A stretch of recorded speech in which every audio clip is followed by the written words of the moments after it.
نحمد و نصلی علی رسول الکریم اما بعد فاعوذ باللہ من الشیطان الرجیم بسم اللہ الرحمن الرحیم سل بنی اسرائیل کم آتیناہم من آیۃ بینہ ومن یبدل نعمت اللہ من بعد ما جاءت فإن اللہ شدید العقاب۔ یہ دوسرا سپارہ، دوسرا نصف ہے قرآن حکیم سورہ البقرہ۔ خلاصۃ القرآن کے اعتبار سے ہماری گفتگو یہاں چل رہی ہے۔ اللہ تعالیٰ نے اس دوسرے حصے میں، دوسرے پارے کے سورہ البقرہ میں بہت ساری چیزیں ہمیں رہنمائی کے طور پر ارشاد فرمائی ہیں، اور ایک اہم چیز جس کی طرف توجہ دلائی وہ یہ ہے کان الناس امۃ واحدہ، کہ انسانیت جو ہے یہ ایک امت ہے، اور اللہ تعالیٰ نے پھر نبی بھیجے، مبشرین بھیجے، منذرین بھیجے، کتابیں بھیجی، اور ان تمام چیزوں کو جو بھیجا ہے کہ انسانوں میں جو اختلاف ہے اس اختلاف کو حل کیا جا سکے۔ تو گویا حضرت شیخ الہند رحمۃ اللہ علیہ فرماتے ہیں کہ آپ اس طرح سے سمجھ لیں کہ انسانی سوسائٹی میں بیماریاں بہت ساری ہوتی ہیں، اور تمام بیماریوں سے جس چیز کی طرف انسان جاتا ہے اس کا نام صحت ہے، وہ ایک ہے۔ اور اسی طرح انسانی سوسائٹی میں جتنے بھی اختلافات ہیں وہ ان بیماریوں کی طرح ہیں۔ جس طرح تمام بیماریوں کا علاج ایک صحت میں ہے، اسی طرح ان تمام اختلافات کا علاج اللہ تعالیٰ نے اپنے دین میں رکھا ہے کہ انسانی سوسائٹی کو وحدت میں پرو دیا جائے، اس کے اندر اتحاد پیدا کر دیا جائے۔ تو آج اس بات کی بڑی ضرورت ہے کہ ہم اپنی سوسائٹی اور اپنے سماج کو ان اعلیٰ اصولوں کی بنیاد پر آگے لے کر آئیں، اور یہ جتنے بھی نوعیتیں ہیں اختلاف کی، کچھ تو فروعات کے اعتبار سے ہیں، کچھ ایسی ہیں کہ جو ہم نے اپنی رائے اور مرضی سے گھڑ لی ہیں۔ ہمارے تایا جان حضرت مولانا قاضی ضیاء الدین صاحب نور اللہ مرقدہ ہری پور TIP کالونی میں خطیب تھے، خطیب صاحب کے نام سے ہی مشہور تھے۔ ایک دن یہاں بہت عرصہ پہلے میرے پاس ہے مسجد عائشہ میں جمعہ پڑھانے کے لیے، تو بعد میں ہم بیٹھے کھانے کے لیے گھر میں اپنے، تو میں ان سے پوچھتا ہوں کہ یہ کچھ اختلافی مسائل جو تھے ان کے اعتبار سے میں نے ان سے رائے لینے کی کوشش کی، تو میں نے کہا ان کو میں نے تلاش کیا ہے، یہ مجھے ملے نہیں ہیں، یہ کس کتاب میں ہیں؟ تو وہ کہنے لگے، وہ ہمیں منا کہتے تھے اور ایسے نیچے دیکھ کر گفتگو فرماتے تھے، تو کہنے لگے کہ منا یہ کتاب البطن میں ہے۔ تو میں نے پوچھا یہ کتاب البطن کس امام نے لکھی ہے؟ کہتے ہیں یہ امام الزمان نے لکھی ہے، کتاب البطن میں ہے اور امام الزمان نے لکھی ہے۔ تو جو مسائل ہم نے سوسائٹی میں گھڑے ہوئے ہیں وہ کتاب البطن کا مطلب ہے کہ پیٹ کے لیے ہے، یعنی کھانے کے لیے ہم دوسروں کو لڑاتے ہیں اور اختلافی مسائل پیش کرتے ہیں، اور پیش کر کے ہم امت میں تقسیم پیدا کرتے ہیں، اور اس کے نتیجے میں ہم اپنا بینیفٹ حاصل کرتے ہیں۔ اور امام الزمان یعنی وقتی ضرورت ہے کہ ہم اپنی وقتی ضرورت کو پورا کرنے کے لیے ہم یہ کام کر رہے ہیں۔ اس کا کسی کتاب سے، کسی دین سے، کسی شریعت سے، کسی نبی سے کوئی تعلق نہیں ہے، جس کو آج ہماری سوسائٹی نے اس کو پیدا کیا۔ اور بالخصوص جب یہاں پر انگریز غالب ہوا اور اس ملک میں ان کی حکومت اور سلطنت پیدا ہو گئی، اسلام کا جو پچھلا دور تھا وہ ختم ہو گیا، تو اس کے بعد یہاں پر باقاعدہ منظم طریقے سے اختلافات کو پیدا کیا گیا، اور اس طرح کی چیزیں وہ لانچ کی گئیں تاکہ سوسائٹی میں بدامنی پیدا کی جا سکے، سوسائٹی کو توڑا جا سکے، سوسائٹی میں جو ہے نقص امن پیدا کیا جا سکے، انہیں آپس میں لڑا دیا جائے، اور اس طرح کی چیزوں کو پیش کیا۔ قرآن حکیم ہمیں سمجھاتا ہے کہ ہم اپنی زندگی کی بنیاد درست کر کے دین اسلام کے اعلیٰ اصولوں کو اپنی عملی زندگی میں لے کر آئیں گے تو ہم نتیجہ پا لیں گے۔ پھر یہاں قرآن حکیم نے حیض و نفاس کے مسائل کو بھی بیان کیا ہے یسألونک عن المحیض، آپ سے سوال آ کر کرتے ہیں کہ یہ حیض اور مینسز جو ہے یہ کیا ہیں؟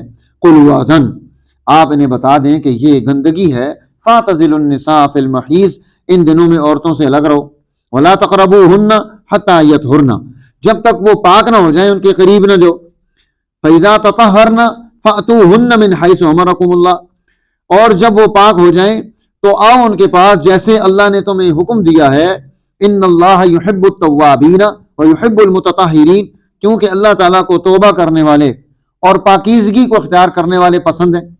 اب دنیا میں جو مذاہب ہیں ان میں جو یہود تھے ان کی عادت یہ تھی کہ جب ان کی عورت کو یہ مینسز آ جاتے، حیض آ جاتا، تو اس کے بعد وہ بالکل اس سے الگ تھلگ ہو جاتے، اسے الگ کر دیتے، چھوت چھات سمجھا جاتا، اس کے ہاتھ کا کھانا نہیں ہے، اس کے ساتھ کوئی بات نہیں کرنی ہے، یعنی وہ اور مخلوق بن گئی۔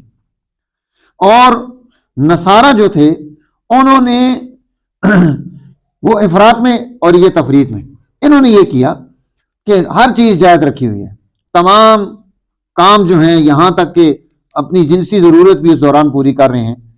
دین اسلام ہمیں ان دونوں جو سائڈیں ہیں ان میں سے درمیان میں اعتدال پر لے کر آتا ہے۔ اعتدال یہ ہے جو قرآن نے یہاں پیش کر دیا کہ آپ ان سے اپنی جنسی ضرورت پوری نہ کریں، کیوں؟ یہ گندگی ہے، بیماری ہے، اور اس وقت میں اس کے جراثیم اگر آپ کو لگ گئے تو آپ کے اندر خرابیاں پیدا ہو جائیں گی، آپ بیماری میں مبتلا ہو جائیں گے۔ اور دوسری چیز کہ وہ آپ کے ساتھ رہیں، اسی گھر میں ہوں، وہیں بیٹھیں، وہیں سوئیں، وہیں کھائیں، وہیں بنائیں، وہیں بیٹھیں، تو ان کو اپنے گھر سے الگ کر دینا، اپنے کمروں سے نکال دینا، چھوت چھات کا مرض اپنے اندر پیدا کر لینا، یہ درست نہیں ہے۔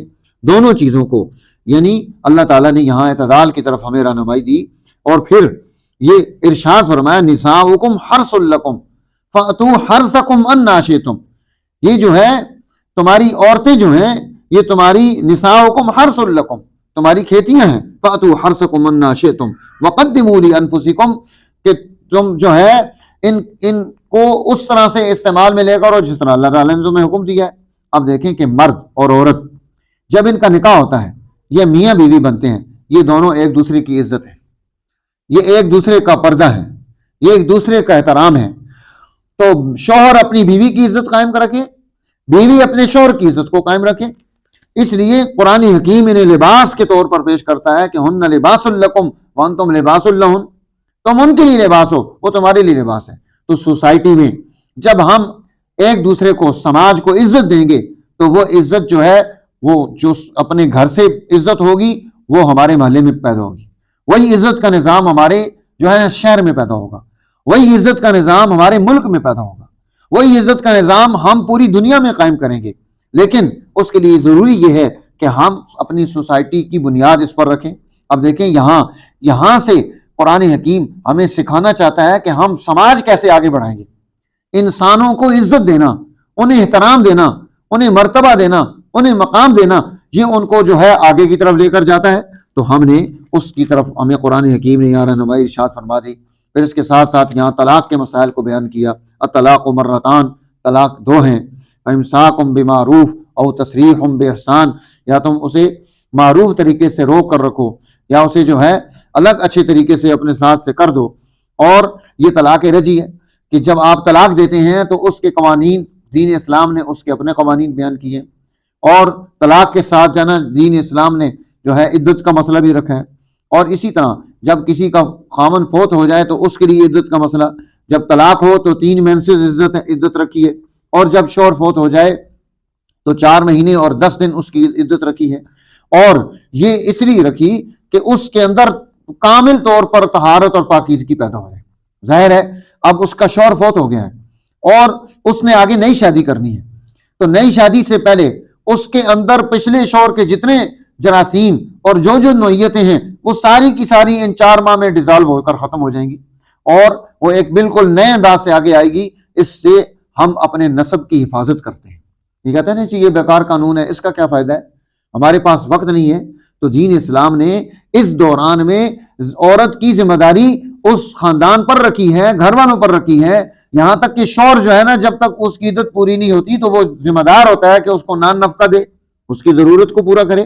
تو دین اسلام خواتین کو تحفظ دیتا ہے. یہ نہیں ہے کہ ان کا تحفظ نہیں، انہیں بیکار چھوڑ دیا.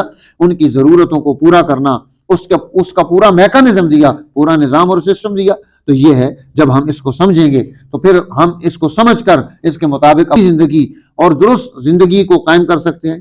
اسی طرح جب کسی عورت کا وقت گزر رہا ہو، عدت اس کی ہو رہی ہو، تو قرآن حکیم نے ہمیں اس کے اعتبار سے بھی رہنمائی دے دی کہ اگر آپ اسے جو ہے خطبہ منگنی کا پیغام دیتے ہیں تو اس میں کوئی حرج نہیں ہے، لیکن اس دوران میں آپ اس کے ساتھ نکاح نہیں کر سکتے جب تک کہ اس کی عدت مکمل نہیں ہو جاتی. اور اب دیکھو قرآن حکیم ایک انداز سے ہمیں ترغیب دے رہا ہے کہ اپنی سوسائٹی میں جو عورتیں طلاق یافتہ ہو جائیں یا بیوہ ہو جائیں تو ان کی حفاظت کا انتظام بھی تمہیں کرنا چاہیے. انہیں بھی تم پیغام نکاح بھیجو، خطبہ. لیکن نکاح کے لیے تم ترتیب وہی ہوگی جو شریعت نے پیش کی ہے. تو بہرحال قرآن حکیم نے یہاں ان احکامات اور ان رہنمائیوں میں ہمارے لیے بہت ساری چیزیں رکھی ہیں. اس میں کافی تفصیلات ہیں. ہمارا الحمدللہ یہ روزانہ کی بنیاد پہ بھی ادارہ تعلیمات شریعہ میں ہمارا جو ہے ترجمۃ القرآن کی کلاس چل رہی ہوتی ہے. یہ پورا سال چلتی ہے. اس میں چونکہ زیادہ وقت ہوتا ہے اور تھوڑی آیات ہوتی ہیں تو تفصیل ہم اس میں جو ہے سمجھا رہے ہوتے ہیں ساتھ ساتھ. اللہ تعالی ہمیں قرآن حکیم کے ساتھ نسبت اور تعلق نصیب فرمائے تاکہ ہم دنیا اور آخرت میں سرخرو ہو جائیں. شکریہ.